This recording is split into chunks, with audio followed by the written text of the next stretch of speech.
Evangelho que segundo escreveu Mateus, capítulo de número 11, a partir do versículo de número 28. Estou feliz de poder estar aqui com os irmãos, muito me alegro em ministrar a palavra de Deus, porque, como eu falei ontem, essa é a nossa missão. Nossa missão é pregar o Evangelho, porque só o Evangelho tem poder para salvar, para libertar o perdido da opressão do diabo. Só o Evangelho tem poder para transformar vidas e curar o enfermo. É por isso que eu me alegro em pregar o Evangelho, porque eu quero ver o inferno destronado e o reino de Deus cheio para a glória de Deus. Porque o desejo do coração de Deus é que todos se salve e chegue ao conhecimento da verdade. Deus não deseja que ninguém vá para o inferno. O desejo de Deus é que todos se salvem. E a salvação é tão simples que às vezes a gente até não acredita, porque a Bíblia diz: crê no Senhor Jesus e serás salvo, tu e a tua casa. A salvação é pela fé no Filho de Deus. Se você crê em Jesus, como diz as Escrituras, ou seja, crê no sentido original da palavra, que é fidelidade, crê sendo fiel, você vai ser salvo. Amém? Evangelho de Mateus, capítulo de número 11, vamos ler a partir do versículo de número 28. Quero pedir àqueles que podem, que fiquem de pé junto comigo para nós fazermos essa leitura. Costume que eu tenho de colocar a igreja de pé em reverência à palavra de Deus. Eu sei que alguns não podem, então aqueles que podem e que têm suas Bíblias, por favor, faça isso junto comigo. Vinde a mim, todos os que estáis cansados e oprimidos, que eu vos aliviarei. Tomai sobre vós o meu jugo, e aprendei de mim, que sou manso e humilde de coração, e encontrareis descansos para as vossas almas. Porque o meu jugo é suave, e o meu fardo é leve. Repita comigo: porque o meu jugo é suave e o meu fardo é leve. Senhor nosso Deus, nosso Pai, nós te agradecemos por tua palavra, Senhor, vida. Nós queremos nesta palavra, Senhor, nós cremos que esta é a tua palavra, inspirada pelo teu Espírito, e que o Senhor venha, meu Deus, nos ajudando a entender, meu Deus, a tua vontade, o teu querer, o desejo do teu coração, Senhor, para as nossas vidas. Que o Senhor continue conosco, nos abençoando, através da ministração da tua palavra, Senhor, em nome de Jesus. Amém.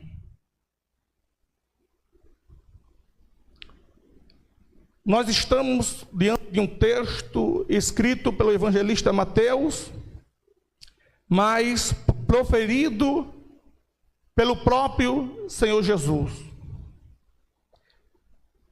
E eu gostaria de ministrar uma palavra ao seu coração dentro desse texto, subordinado ao tema: as duas consequências da salvação. Jesus, quando ele faz esse convite, que tem dois aspectos. O convite de Jesus, ele é pessoal e ele é universal. Pessoal, porque ele diz: vinde a mim. Ele convida o pecador a vir a ele. Ele não te convida para vir a outra divindade ou a algum santo específico, não. Ele convida para vir a ele. Porque Jesus, que é o caminho, a verdade e a vida.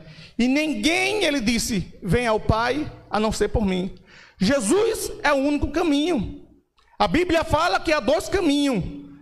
E para entrar por esses caminhos tem que entrar por duas portas. Existe uma porta larga e uma porta estreita. A porta larga, espaçosa, que aos nossos olhos parece ser um caminho mais fácil de prosseguir por ele, a Bíblia diz que é um caminho que leva à perdição. O caminho da libertinagem. o caminho do pecado, o caminho onde o homem se sente livre, mas na verdade está sendo oprimido pelo pecado, pelo diabo, e está indo em caminho à perdição. E ele acha que esse caminho é bom, mas o caminho bom que leva à vida, a Bíblia diz que ele é estreito e apertado. Então é um caminho dificultoso, não é fácil prosseguir por esse caminho. A vida cristã, a praticidade do evangelho não é algo fácil. Não é fácil ser crente. Essa é a verdade, ser crente não é fácil. Não é fácil renunciar a si próprio. Renuncie a si mesmo e tome sua cruz e siga-me. Isso não é fácil. Não é fácil renunciar ao pecado, porque a Bíblia diz que nós somos escravos do pecado. E o homem escravizado pelo pecado, ele não faz aquilo que ele quer, mas sim aquilo que a carne dele sente prazer. Por causa do pecado que reina na carne. A vontade da carne é mal. A carne nos leva ao pecado, mas o Espírito nos leva a Deus. É por isso que Deus procura verdadeiros adoradores que o adorem em verdade e em espírito.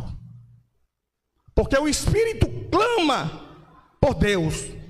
A nossa carne vai ficar aqui na terra depois da morte, mas o Espírito vai para a eternidade. A Bíblia diz no livro aos Hebreus que depois da morte vem um juízo. Depois da morte não tem esse negócio de purgatório. Depois da morte vem o juízo. Depois da morte segue-se o juízo. Todos nós iremos se apresentar ante o tribunal de Deus e prestar conta das nossas obras. E esse convite é universal. Ele diz: vinde todos. Então esse convite não é só para o rico, tão somente só para o pobre. A gente tem costume de dizer que Jesus veio buscar e salvar o perdido. E às vezes a gente cita o exemplo de Zaqueu, que era um homem pecador, um publicano, que era visto pela sua sociedade como um dos maiores dos pecadores, porque ele, sendo judeu, traía a sua própria nação, cobrando imposto dos seus semelhantes para o Estado romano, que na sua época governava todo mundo, conhecido pelo homem. E a Bíblia diz que Zaqueu era chefe dos publicanos. E ele era rico. Mas Jesus não veio só buscar e salvar o perdido. No sentido que a gente entende de perdido, como quando a gente cita prostituta, alcoólatra. Jesus veio buscar esse, mas Jesus veio buscar também aquele que se acha santo. Aquele que se acha que é bom demais, que se acha rico, que acha que não precisa de Deus, que é autossuficiente. Jesus veio buscar isso também. Mas cabe a nós pregar o evangelho para essas pessoas, para que elas também se coloquem na posição de pecador, porque a Bíblia diz que todos pecaram e destituídos estão da glória de Deus. Todos nós somos carentes de salvação. Jesus, quando ele veio a essa terra e morreu lá na cruz, lá no Monte Calvário, e disse: está consumado, ele fez esse sacrifício. Ele se ofereceu por todos, pelo alto, pelo baixo, pelo preto, pelo branco, pelo pobre, pelo rico, por todos.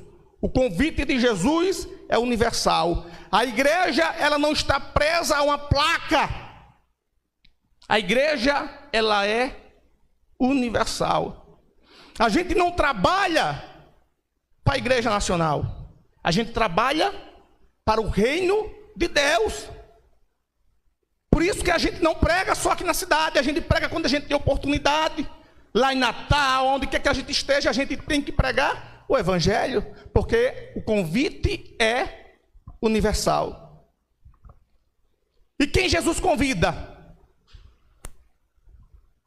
Vinde a mim, todos os que estáis cansados e oprimidos. Ele convida o cansado e o oprimido.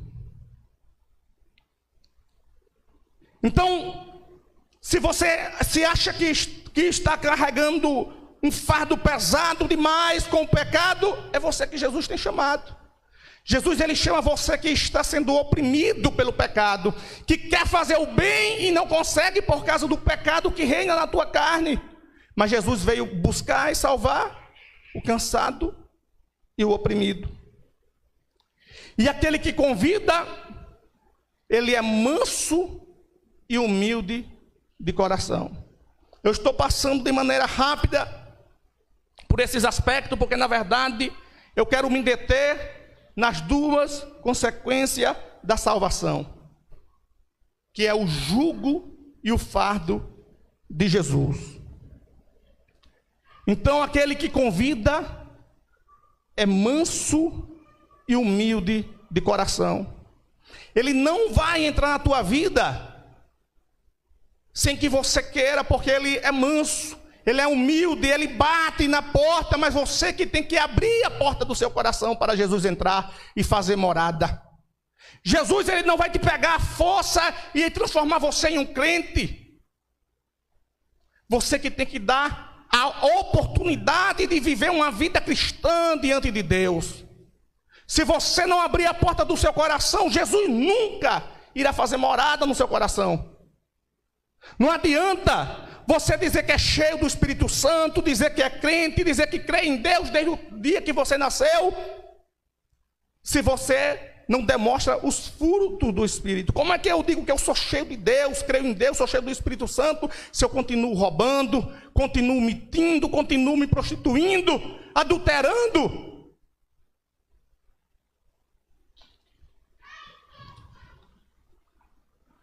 Na época que Jesus escreveu esse texto, existia duas escolas rabínicas muito famosas, que era a escola de Shammai e a escola de Hillel. Eram escolas doutrinárias, rabínicas, que tinha a sua corrente teológica específica. E quando Jesus fala desse jugo e desse fardo, às vezes a gente acaba achando que é algo ruim. Porque, na verdade, o que é um jugo? Deixa eu te explicar o que é um jugo. Jugo é um instrumento de madeira, né? Que é composto de duas varas, onde tem uma vara horizontal e outra transversal, que une dois animais, um ao lado do outro. Em muitos lugares as pessoas conhecem como canga. É um instrumento que é colocado sobre um animal específico para carregar um peso. Às vezes para puxar um arado, para carregar um fardo. Aí Jesus diz: vinde a mim e tomai sobre vós o meu jugo, porque o meu jugo é suave e o meu fardo é leve. Jesus nos convida a tomar o seu jugo e a carregar o seu fardo. Aí você pode pensar: mas para que eu vou carregar, tomar um jugo, que é um instrumento de submissão, de sujeição, de domínio moral? Para que eu vou tomar um jugo e carregar um fardo, se eu sou livre? Na verdade, você acha que você é livre, mas ninguém vive sem um jugo ou sem carregar um fardo. Todos nós carregamos um jugo, temos um jugo e carregamos um fardo.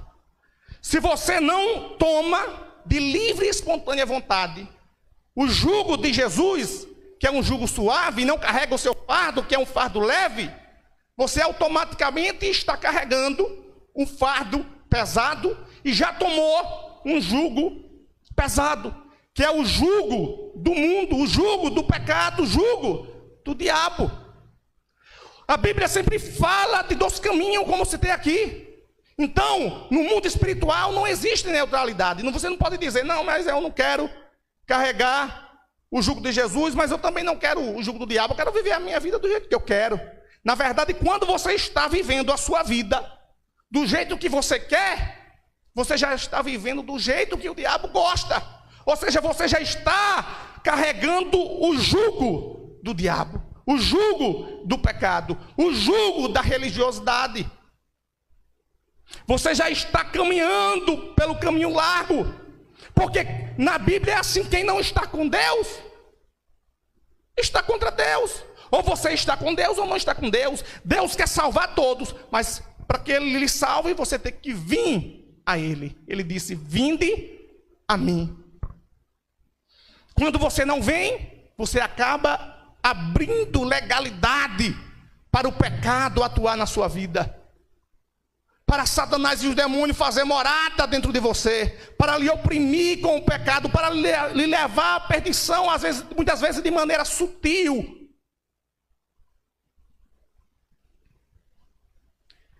Mas dentro da cultura rabínica, o que Jesus quis dizer quando ele diz: tomai sobre vós o meu jugo?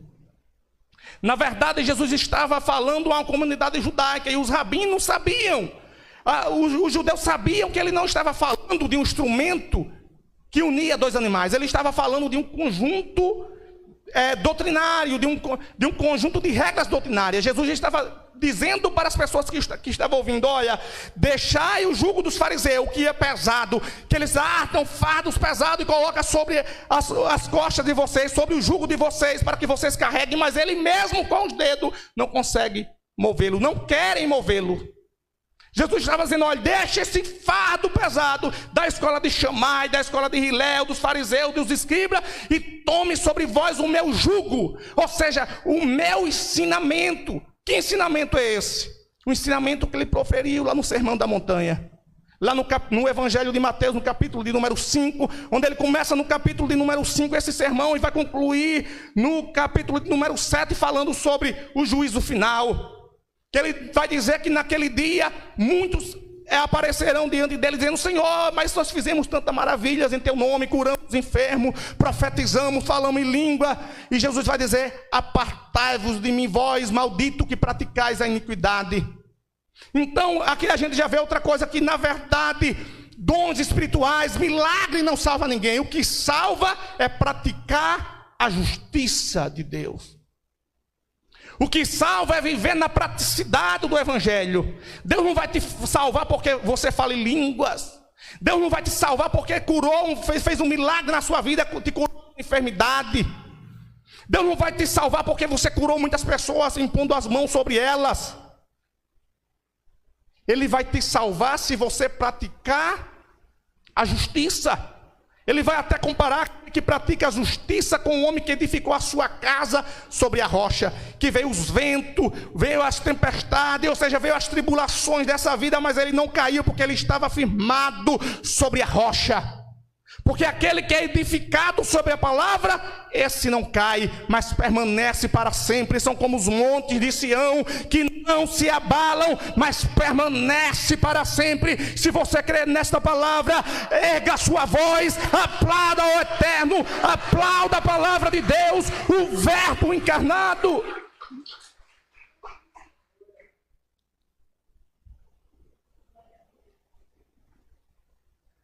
Então ele diz: tomai sobre vós o meu jugo, os meus ensinamentos. Porque os ensinamentos deles, ele ensina através de mansidão. Porque eu sou manso e humilde de coração. O ensinamento de Jesus não é um ensinamento imposto. Ele te mostra o caminho, mas ele te dá a liberdade de você escolher se você vai cumprir ou se você não vai cumprir, se você vai vir ou se você não vai vir. Você que tem essa liberdade de se aproximar de Deus, de se aproximar do Eterno, de se aproximar do Pai. Essa decisão está em você. As portas estão abertas. A porta larga e a porta estreita, mas cabe a você escolher qual caminho você vai traçar. E jugo também nos fala de relacionamento. Como eu falei, o jugo é um instrumento que une dois animais. em um instrumento de madeira para carregar um fardo. Então, quando Jesus diz: vinde e tomai sobre vós o meu jugo, ele está dizendo: vinde e andai comigo, porque esse fardo eu vou carregar com você. Jesus, ele não te deixa carregar esse fardo sozinho, ele carrega esse fardo junto com você. É por isso que o fardo de Jesus é leve, porque você não vai andar sozinho. Eu venci o mundo e vós vencereis também. Jesus, ele já venceu o pecado por nós, ele já pagou o preço lá na cruz do Calvário, ele já foi crucificado, ele já se ofereceu. Cabe a nós agora só crer no Senhor Jesus. Não precisa a gente ficar fazendo sacrifício. Eu costumo dizer que a gente não faz nada para ser salvo. A gente não vem à igreja para ser salvo, você sabia? A gente não evangeliza para ser salvo, a gente não ora para ser salvo, a gente não lê a Bíblia para ser salvo. A gente faz isso porque nós somos salvos. Porque nós somos salvos, nós praticamos a justiça de Deus. Porque quando você faz algo para Deus, para ser salvo, é como se você estivesse invalidando a cruz de Cristo. Porque o sacrifício ele já fez. Cabe a nós agora só vir, só acreditar, só colocar nossas vidas nas mãos do Mestre e dizer: eis-me aqui, Senhor. Eu quero te seguir, eu quero te servir. Porque o sacrifício ele já fez, ele já se ofereceu lá naquela cruz. Então cabe a você e a mim agora só se arrepender dos nossos pecados, nos reconhecer como um pecador, para que ele possa, através do seu sacrifício, nos justificar, remir os nossos pecados, transformar nossas vidas, nos libertar da opressão do diabo, nos salvar e nos transformar em uma nova criatura. E a segunda coisa que Jesus nos oferece com a salvação, a segunda consequência da salvação, é o seu fardo. E o que é um fardo? Fardo é uma coisa pesada, transportada. Para alguém é uma carga pesada. Isso que é um fardo. Fardo é uma carga. Mas ele diz que essa carga, que esse fardo dele é suave. O fardo de Jesus não é como o fardo do mundo, como o fardo do pecado. O fardo de Jesus é um fardo leve. E por que ele é leve? Porque ele carrega esse fardo com você. Na Bíblia a gente vê exemplo de pessoas que tinham um fardo pesado sobre si, e que quando se encontraram que Jesus ofereceu o seu fardo leve, eles preferiram continuar carregando o seu fardo pesado. Como exemplo, o jovem rico, que veio até Jesus, que o evangelista Marcos escreveu, quando ele vem até Jesus com um fardo pesado, um fardo da religiosidade, se achando santo demais, ele se aproxima de Jesus e ele diz: Senhor, o que farei para herdar a vida eterna? Talvez ele já veio até Jesus se achando salvo, se achando santo, porque ele já cumpria todos os mandamentos, ele já cumpria todos os requisitos, ele já era um judeu, ele já era um filho de Abraão. Aí ele vem até Jesus e diz: Senhor, o que farei para herdar a vida eterna? Aí Jesus olha para ele, o amando, aí diz, pergunta para ele se ele tem guardado os mandamentos. Começa a citar os mandamentos. Ele diz: Mestre, tudo isso eu já tenho guardado desde a minha mocidade. Aí Jesus olha para ele e diz: então te falta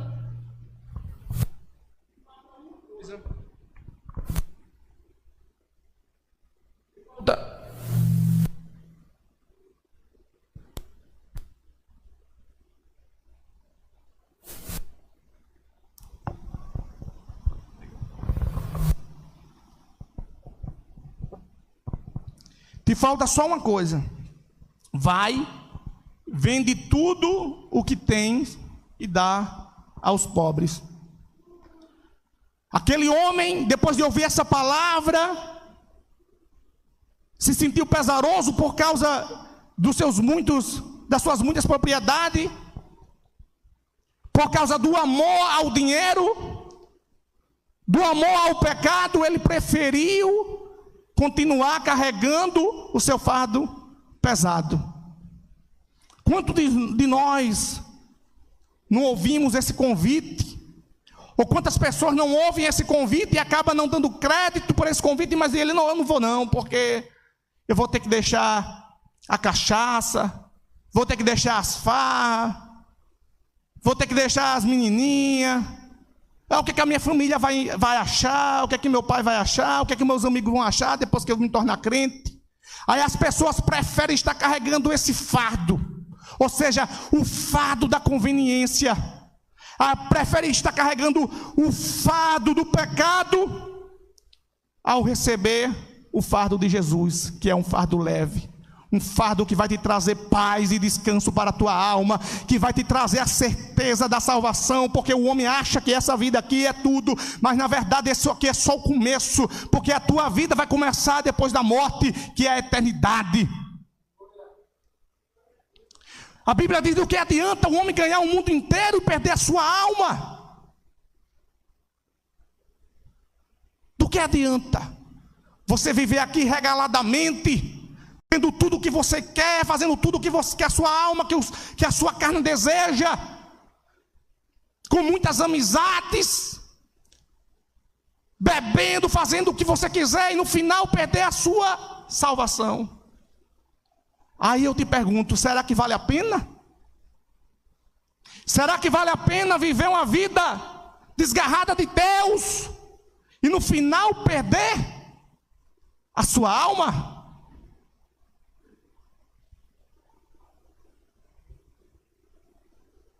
Será que vale a pena? Mas, ao contrário deste homem, a gente vê outros exemplos de pessoas que tinham um fardo até parecido com o fardo desse jovem rico. Por exemplo, Zaqueu, quando se aproximou de Jesus, ele também era um homem rico.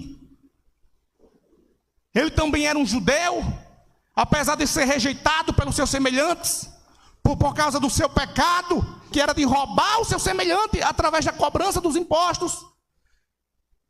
Mas quando ele chega diante de Jesus, com todo o seu fardo pesado, com todas as suas cargas, ele mesmo, de maneira voluntária, não espera nem Jesus fazer o convite, ele diz: Senhor, se em alguma coisa tenho defraudado alguém, eu restituo 4 vezes mais, e até metade dos meus bens eu dou aos pobres. Aí Jesus olha para ele e diz: hoje veio salvação a esta casa, porque o Filho do Homem não veio salvar o justo, mas sim trazer o pecador ao arrependimento. Jesus, ele veio buscar e salvar o perdido, ele vai dizer. Mas para isso nós que temos que nos reconhecer como perdidos, como pecadores diante de Deus, e vim até ele, vim até Jesus, porque o convite é universal. Ele faz o convite para todos: vinde a mim, todos os que estáis cansados e oprimidos, que eu vos aliviarei.